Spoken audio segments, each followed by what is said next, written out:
You have all become familiar with our second vehicle, the Red Patrol. As you can see at the moment, it's got a 4.5 petrol engine in it. Now this engine, it's not only an asthmatic, but it's an alcoholic as well. It's so incredibly thirsty and it goes so slow that you actually think there's something wrong with it when you're driving it. Now for these two reasons, we're going to show you guys how to swap a petrol engine to a TD42. Now to do that, we have to have some expert advice, and you may not know, but my second cameraman is actually a mechanic by trade. So Brian, what are we going to do here? Like you said, this motor's got to go. We bought this vehicle a couple of years ago. It was cheap because of the petrol motor. It served a purpose then, but now it's time to say goodbye to it. It will never keep up with your new V8. So what we're going to do, we're going to pull this one out. Been working on something special in the background. We had David Borer build us a complete ground up rebuild on a TD42, and he had his son Ruben Borer do a special trick job on a fuel pump for us. He tweaked it a bit, didn't he? Oh yeah, this thing's going to boogie. Now to make all that rumble really nicely, we've bolted on a supercharger, which is not everyone's normal port of call for that TD42. They'd normally go a turbo. Yeah. But this is going to be something special, something a little different. It's going to have boosted idle, and it's going to be a rocket right through the rev range. Okay. This one's got to come out. Yes. We'll ditch this motor, we'll get that one in. There's going to be a few little things you'll need to know about doing this conversion. We'll show that along the way. For folks at home, then they can work out whether it's something they want to do at home themselves or whether they'd send it out to a shop to do it. Yeah, absolutely. So, I mean, we're at the beginning here. Where do we start? What's our first port of call? Very first thing, disconnect the power, drop the fluids. I'll do the battery. You want to get under and start draining the oils, waters, all that sort of gear? Okay. Cool.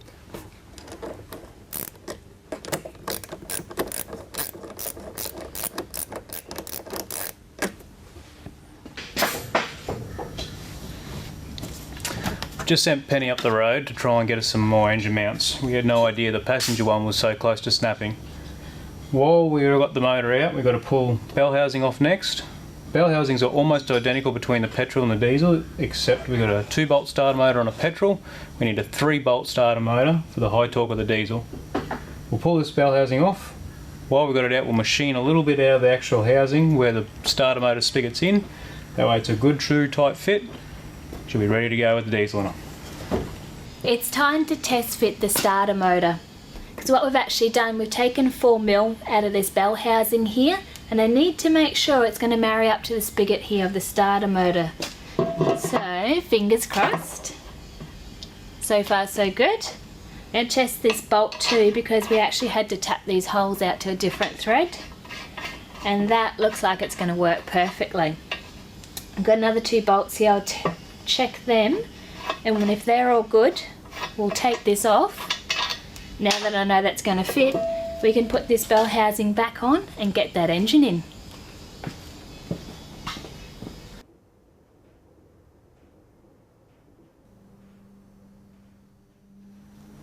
With this conversion, you will need a GQ AC compressor and bracket, because the GU bracket just doesn't line up.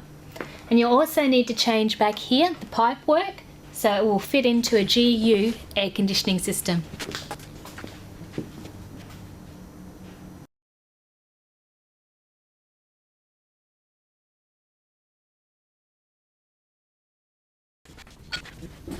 You know what folks, it is a really good feeling finally seeing this motor bolted into the engine bay. It's taken a bit of work, but she's here now. We've only got the wiring and the plumbing to do, and then this thing will be ready to turn the key. At this point, a lot of people would probably bolt a turbocharger on. We've gone the supercharger route. Same concept really, you're just trying to get more air into this motor, which means more horsepower. Cold hard facts. Once the air's gone in, we need to get it back out again, so we've gone for a set of extractors. We're going to get this married into a 3-inch Ironman exhaust. It will not only give it a nice tune, but it'll add a few extra kilowatts out the back end. Get these bad boys in, and then we'll look at the wiring.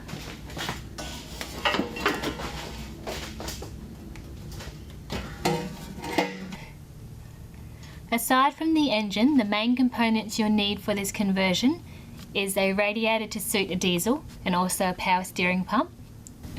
Also a diesel starter motor and an alternator with a vacuum pump. A diesel fuel filter assembly, a GQ aircon compressor with a bracket to suit. And finally, a couple of good wiring diagrams will really not go astray to help nut out the electrical side of things. And if you do get stuck, jump online. There's plenty of forums where you can get lots of help. And they come in handy, let me tell you.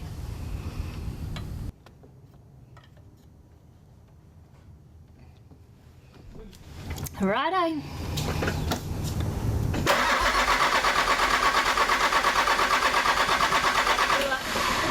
Okay, so we have diesel squirting out of the injectors there, which is a fantastic sign. It means there's no air in the lines. Also, we have oil pressure on the gauge in the cab, so that is also good. Now, I think if we tighten up these injectors, we might actually hear this baby roar to life.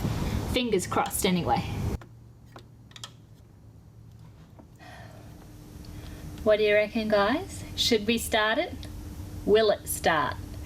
The moment of truth. I'm nervous but so excited. Here goes nothing. Fire up.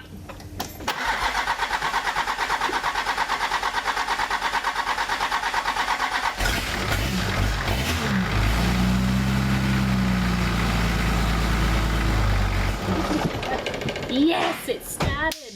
Awesome!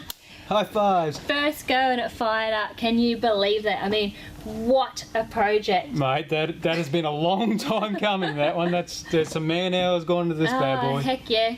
We expected it to take a bit longer because we had the supercharger that needs a lot of modifications. We had to change a lot in the engine bay.